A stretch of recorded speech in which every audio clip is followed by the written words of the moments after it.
So I'm sure you've heard some of these top 5 trends that's happening, and I'm just going to go over them. As leaders, one of the most important trend that I think that as I was doing my research for this presentation is having a growth mindset. And having a growth mindset is really important because what we think is what we believe. There's going to be, after the pandemic, more and more people are going to look at how can we decentralize work? How can we work differently? We've already seen it. You know, I've talked to a lot of people who talk about, my company would have never thought of having me work from home, and boom, the pandemic happened, and somehow people had to work at home. An important also another shift that you're going to have to deal with that I know is creating a community of belonging as future managers. How are you going to create a future, a place that people feel that they belong? Because belonging is a lot more than equity and diversity.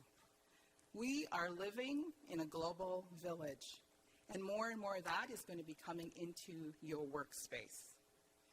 And the other issue that's one of the top trends, and this is coming from KPMG, Forbes, and Canadian Association of Mental Health. These are some of the stats that I've pulled together that's going to be presenting for up to 2030. It's a big demand in organizations and in our society as a whole for mental health. So I just want to talk a little bit about it more specifically. So it's the growth mindset. I think, therefore I am. How we think of our world is how we create our world. And the challenges that come to you, if you have a growth mindset rather than resisting the change or wondering and not embracing the change, that helps you if you think of how can I grow, how can I make things better, that's going to open possibilities. So rather than being fixed, you want to have a growth mindset. Because as managers, remember, you're leaders. It's another word for a leader. You're managing people, you're going to be owners, directors, you're going to be leaders. People are going to be looking up to you. So it's vitally important to have that growth mindset.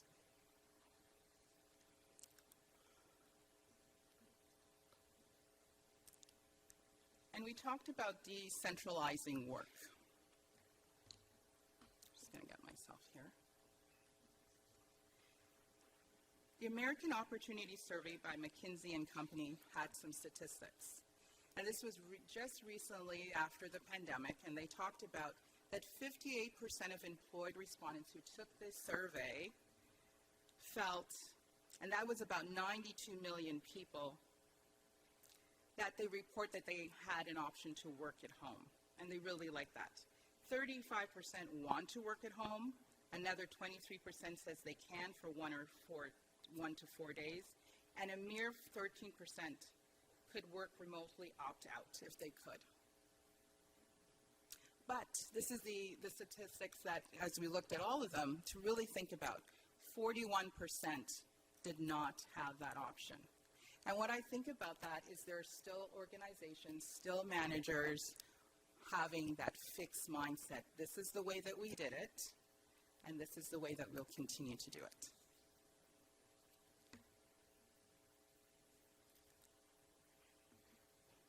Creating a culture of belonging. We hear this term a lot, but what does it really mean? I love this quote by Verna Myers where she says, diversity is being asked to the party. Inclusion is being asked to dance, and belonging, being able to dance how you want. So we can, we've, as managers and as leaders, it's more than having a workforce that's diverse. It's more than inclusion. It's having a place where you feel that you belong. And when we feel that we belong, you feel safe, you feel secure, and you feel, I can dance how I want to dance, right? If I want to spin around, if I want to sit down or don't dance. And you feel that way because you're not going to be criticized. So that is the ultimate goal when you move forward. It's creating a place of diversity. Global citizenship. I look in this room and I see global citizenship. I don't know where was your birth, and it doesn't really matter, but our world is getting smaller. I want to tell you a quick story. My 85-year-old aunt a few years ago introduced me to WhatsApp. I didn't even know what it was. And I'm saying, how do you know about this? And I say that because I can speak to people like that. My aunt is traveling right now, and she connects to me. That makes our world smaller. We can have a connection, and that's important because maybe a culture that you haven't experienced or a person, you might be experiencing it virtually. Our world is getting smaller, and that's why creating a community of belonging is even more essential for being an authentic leader.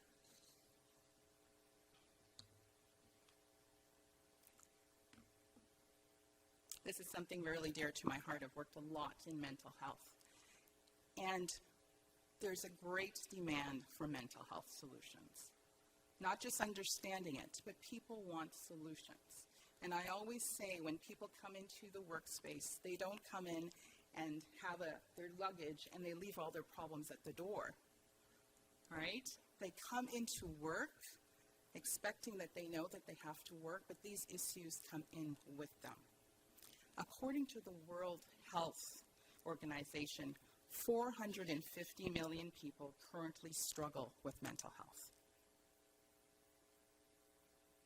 In Canada alone, 6.7 million people will be managing a mental health issue before the age of 40 years old. And mental health costs. It doesn't only cost to the person who is experiencing it, but it costs organizations. And the last time they did the statistics, it was $51 billion to business in lost productivity, absenteeism. So, as an organizational future leader, this is something you will have to think about and will experience. So why am I telling you all of these statistics? It's because let compassion be your guide. And why do I say that? You can study DEI, diversity, equity, and inclusion. You can research it. But without compassion and empathy for your fellow human beings, all those statistics and all that knowledge goes to naught. I'm currently working with an organization where it's all about solutions. And one of the things when I introduce this project, I say, we know what the issues are. It's 2022. I don't have to tell you what they are. You can simply put issues at work. What people who are marginalized want are solutions. And more of various groups are demanding solutions. So, how do you, as a future leader, decide to engage in this work? It's compassion. And literally, compassion means to suffer together.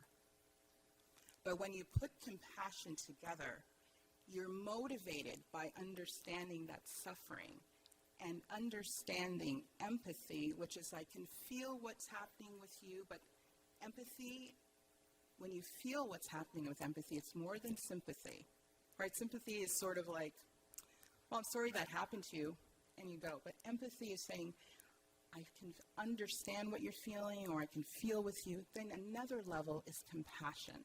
You're in the struggle with the person, and you want to form a solution.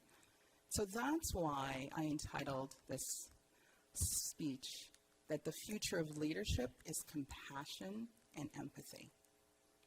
Because we need leaders. I want you to be inspired to be an empathetic person, to be compassionate. Because that's how you create a community of belonging. When I walk into a room, and I think back of the managers that I've had in the past that flicked me off, and there's a saying that people don't leave good companies, they leave when managers are not making them happy. Now, how many of you, and if you want, you can raise your hand, but how many of you have experience working with somebody that you left that place because of that person? Wow. Yeah. So I always thought of that. And I've stayed in places where they didn't pay me well, but my manager, my director was awesome. They were dynamic. And because they showed me empathy. And I always like to say, if you're going to be the first person, like let's say you're the first woman of color, first man of color, first whatever, in that role, make sure you're not the last. Help other people up there. That's also compassion, right? And make it easy. If you struggle to get in through the door in an organization, make sure you put your foot in that door and help other people to come in. Because the future of leadership is compassion and empathy. So now that you know that, what are some other steps?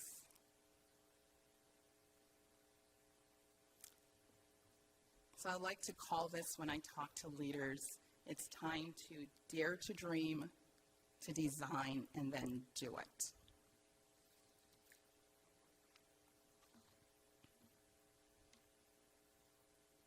Dare to dream.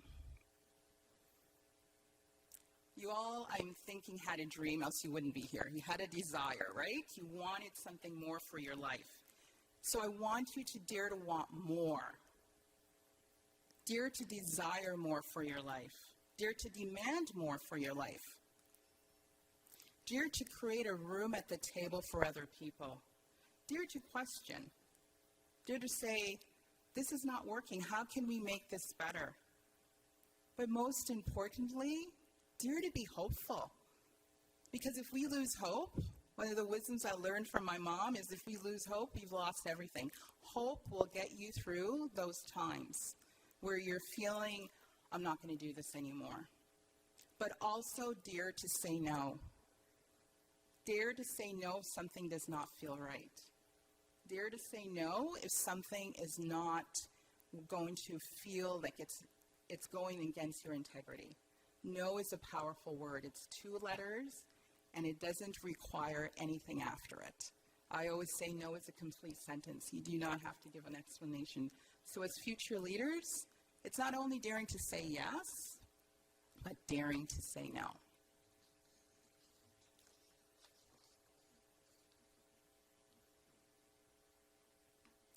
And then design your leadership.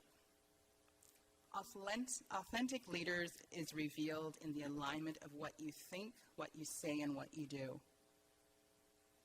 So decide what leaders you are. I think sometimes we go through this world without designing our life.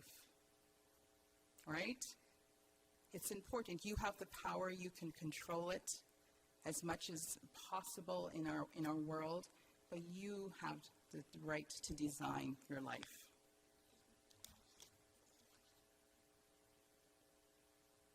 And sometimes we may get caught up in that design phase, and we're constantly designing. Sort of like people who are building a house. They get the plans, and they're always going on Pinterest to see what the room's going to look like, but they never build a house. So you have to just do it. And doing it will have some failures, but you'll fail forward to success. You don't necessarily know. If you're planning a trip and you say, I want to go to New York City, you don't have to, you can plan it, but maybe there's going to be some surprise along your journey. Purchase the ticket. Decide if you're going to take the train. Are you going to fly? Are you going to drive a car?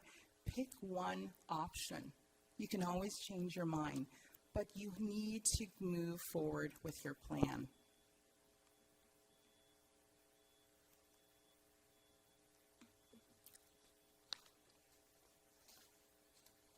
Leadership is so much more than empty formulas. It's establishing deep connections. It's your service to others. It's integrity. It's your passion.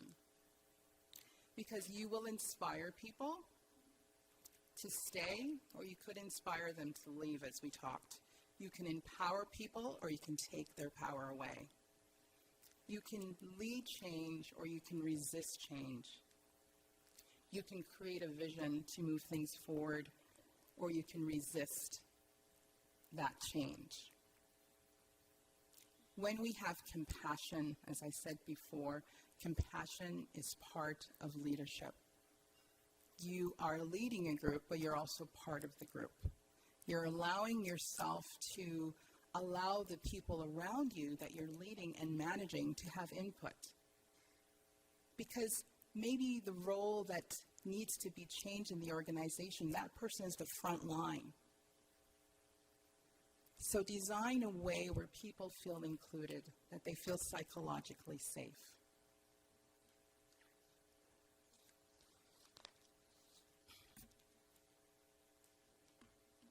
And own your leadership.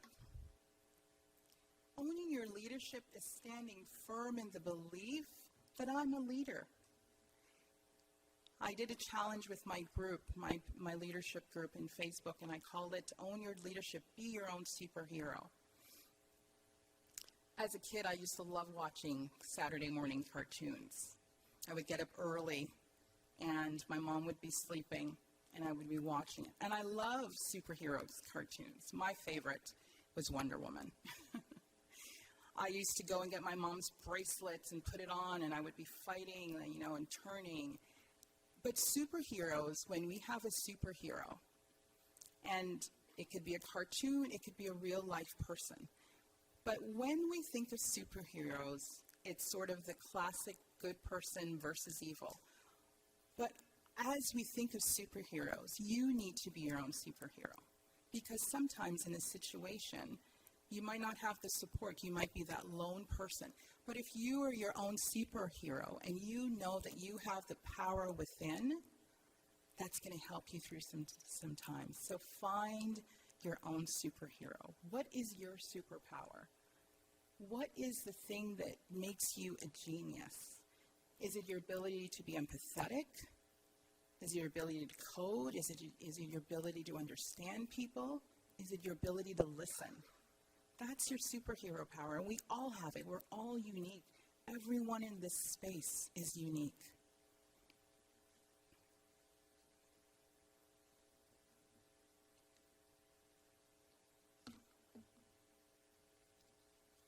I want to talk about this because as you're owning your leadership, I want you to understand that you will be challenged. And I call this that sometimes you go from being a pet to a threat. They love you when you come into the organization. This is exactly the person you need. Ophelia's the person I need, and I'm talking about experience. And then I sit there and I feel that this is going to be the company that I'm going to, thrive. I see things they tell me how we can make this space better. So I tell them. Next meeting, things change. Next meeting, things change. And I start not getting those questions of how to make things better. I may not be invited to the next meeting. I have become a threat. And I don't see myself as a threat, but I only tell you this not to scare you.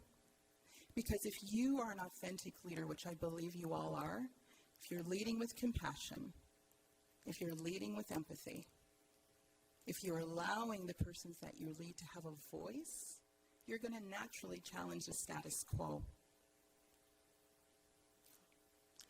And that is sometimes why leaders who are that lone voice saying, this is not working, you are going to have to make a choice. And in the early times of me becoming a leader, I chose to silence my voice. Because when you know better, you do better. And I didn't even know about this. But the older I got, the more experience I got, I decided that my voice will not be silenced. And I've lost positions. I remember my very first job, I got it out of university, and I got fired. And I remember calling my mom. I got fired. I got walked out because looking back in retrospective, I was a threat because I was asking questions because they told me to ask questions. So I encourage you that every success is a success, but every failure is a success as well. Sometimes if you're a threat, you're saying, I want you to think about this one day in the future. You're going to remember this moment. Because nobody told me this, but I want you to think about this. If you're ever in that position, you think, oh my God, remember what Ophelia said? I think I'm becoming a threat. You know what you're going to do? Yes. Because you are challenging the status quo. If every one of you can challenge something and move that needle a little bit to the forward, that's amazing. Because if everybody here in the room moves the needle forward, the needle goes forward a lot more. And as I come to a close, I want to talk about something that's absolutely important. One of my favorite quotes is from Audre Lorde, and she said, caring for myself is not self-indulgence. It is self-preservation. And that is an act of political warfare. I think of many of my ancestors who didn't have an opportunity for self-care, who were just surviving. So I prioritize self-care. And self-care is more than just going to the spa or getting a massage.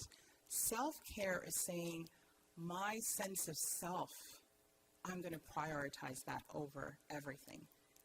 Because if when we're on the plane and they tell you what, in case of emergency, they always say to put on your gas mask first, even if you have kids.